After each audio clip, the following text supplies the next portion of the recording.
আজ শনিবার, আজ তোমাদের সাথে আবার একটা নতুন চিকেনের রেসিপি নিয়ে আমি চলে এলাম। দেখো, এইভাবে যদি চিকেনটা রান্না করো তো কথা দিতে পারি সবাই খেয়ে হাত চেটেপুটে খাবে, আর আরেকবারও তোমাকে এরকম চিকেন করার জন্য বারবার করেই তোমাকে রিকোয়েস্ট করতে থাকবে। এই চিকেনটা সবাই একবার করে ট্রাই করো, এত ভালো হয়েছিল চিকেনটা খেতে।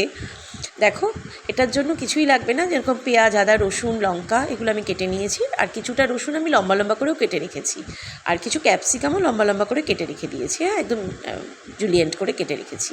তারপর কিছু জিনিস ভিজিয়ে রেখেছি এর মধ্যে, চালমগজ, অ্যালমন্ড, 3-4টে অ্যালমন্ড, 3-4টে কাজু বাদাম, আর একটু পোস্ত, আর এই যে পেঁয়াজ, আদা, রসুনটাকে পেস্ট করে নিচ্ছি, আর ভেজানো অ্যালমন্ডগুলোকেও পেস্ট করে নিলাম, হ্যাঁ, করে রেখে দিলাম। আচ্ছা, এবার একটু কড়াইতে, খালি কড়াইতে এলাচ, দারচিনি, লবঙ্গ, শুকনো লঙ্কা, একটু মেথি, একটু মৌরি, আর একটু ধনে ভালো করে ভেজে, খালি কড়াই ভেজে ওটাকে গুঁড়ো করে আমি রেখে দেবো, হ্যাঁ।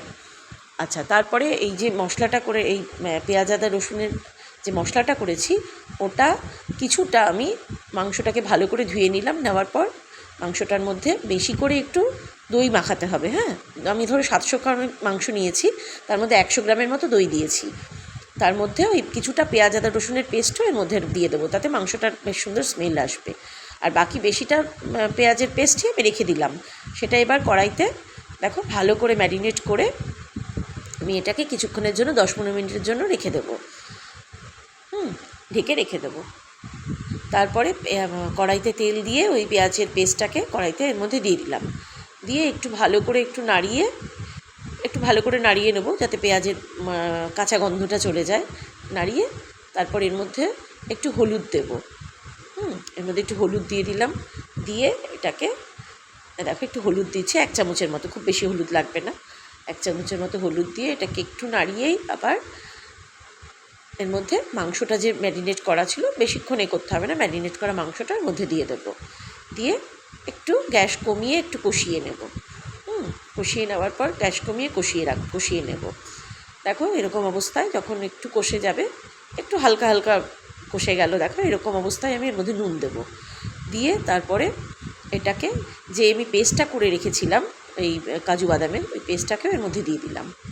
দিয়ে তারপরে যে ভাজা মশলাটা করে রেখেছিলাম, সেই ভাজা মশলাটাও দিয়ে দিলাম। দিয়ে গ্যাস কমিয়েই এটাকে ঢেকে ঢেকে ভালো করে মাংসটা সেদ্ধ হওয়ার সময় অনুযায়ী কষাতে হবে, হ্যাঁ। অবশ্যই গ্যাসটা যেন কমানো থাকে এই অবস্থায়। তারপরে ভালো করে মশলাটা দিয়ে, আর ওই যে রসুনটা কুচি করে রেখেছিলাম, কিছুটা রসুন লম্বা করে, সেই রসুনটাও এই অবস্থাতেই এখানে দিয়ে দেবো। দিয়ে ভালো করে যতক্ষণ কষাতে লাগবে মাংস সেদ্ধ হওয়া পর্যন্ত কষিয়ে নেবো। দেখো ঢেকে কষিয়ে রেখেছি, কি সুন্দর একটা রঙ এসছে, আর খুব সুন্দর গন্ধও বেরোচ্ছে, বোঝাই যাচ্ছে কীরকম হবে। এই অবস্থায় ওই ঝিরিঝিরি করে কাটা ক্যাপসিকামটা দিয়ে দিলাম, আর একটু কাসুরি মেথিও এই অবস্থাতেই দিয়ে দেবো, কারণ মাংস মোটামুটি সেদ্ধ হয়ে গেছে, কারণ ম্যারিনেট করা ছিল, তাতেও অনেকটা সেদ্ধ হয়ে যায়। তারপরে কষিয়েছি, তাতে সেদ্ধ মোটামুটি হয়ে এসছে, এই অবস্থায় দিয়ে দিলাম। আর যদি এই অবস্থায় ধনে পাতা থাকে সেটাও দিতে পারো, আমার ধনে পাতা ছিল না দেখে আমি দিতে পারিনি, যদি থাকে দিতে পারো। ব্যাস, এবার একটু আমার কাছে ঘরে যেহেতু একটু আমুলের ফ্রেশ ক্রিম ছিল, সেটা আমি দিয়ে দিয়েছি। এটা না দিলেও চলে, দিলে আর একটু টেস্ট হবে। তো আমি একটু ফ্রেশ ক্রিম দিলাম। মোটামুটি দেখো আমার মাংস মোটামুটি তৈরি হয়ে গেছে। খুব বেশি জিনিস লাগে না ইনগ্রিডিয়েন্টস, কিন্তু মাংসটা খেতে এত ভালো হয়েছিল, তোমরা সবাই একবার ট্রাই করো।